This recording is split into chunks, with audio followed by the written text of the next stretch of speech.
સમાચારની શરૂઆત કરીએ। હોંગકોંગના તાઇપો જિલ્લામાં બહુમાળી ઇમારતમાં ભીષણ આગ લાગી છે। 35 માળની રહેણાંક ઇમારતોમાં આગ લાગતા 44 લોકોના મોત થયા। 300 થી વધુ લોકો ગુમ થયેલા લોકોની શોધખોળ શરૂ કરવામાં આવી છે। 700 થી વધુ ફાયર ફાઇટર રાહત અને બચાવ કામગીરીમાં લાગ્યા છે। 8 ઇમારતમાં એકસાથે આગ લાગતા અફરાતફરીનો માહોલ સર્જાયો। કોમ્પ્લેક્સમાં રિપેરિંગના કામકાજ દરમિયાન આ આગ લાગી હોવાની શંકા છે। સમારકામને કારણે બિલ્ડિંગ વાંસના લાકડાથી ઘેરાયેલી હોવાથી આ આગ વધુ પ્રસરી હતી। પોલીસે 3 આરોપીની ધરપકડ કરી કાર્યવાહી શરૂ કરી છે।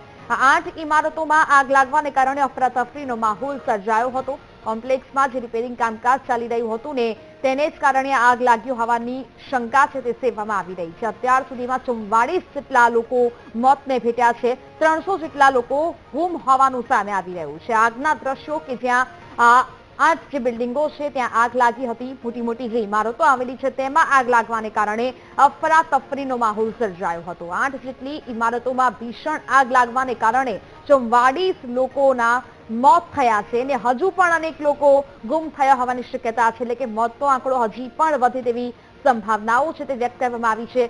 3 જેટલા આરોપી છે તેમની ધરપકડ અત્યારે કરી લેવામાં આવી છે અને તેમના વિરુદ્ધ કાર્યવાહી પણ હાથ ધરવામાં આવી રહી છે। 700 થી વધુ ફાયર ફાઇટર કામે લાગ્યા છે। તાત્કાલિક ઘટના સ્થળે ફાયર બ્રિગેડની ટીમ પહોંચી છે અને આ તમામ જે ઓપરેશન છે તે અહીંયા કરવામાં આવી રહ્યું છે। આગ ઓલવવાની કામગીરી કરવામાં આવી રહી છે। 700 જેટલા કર્મચારીઓ અહીંયા કામ કરવા માટે જોડાયા છે। પાણીનો સતત મારો અહીંયા ચલાવવામાં આવી રહ્યો છે। આગ ઓલવવાની કામગીરી થઈ રહી છે।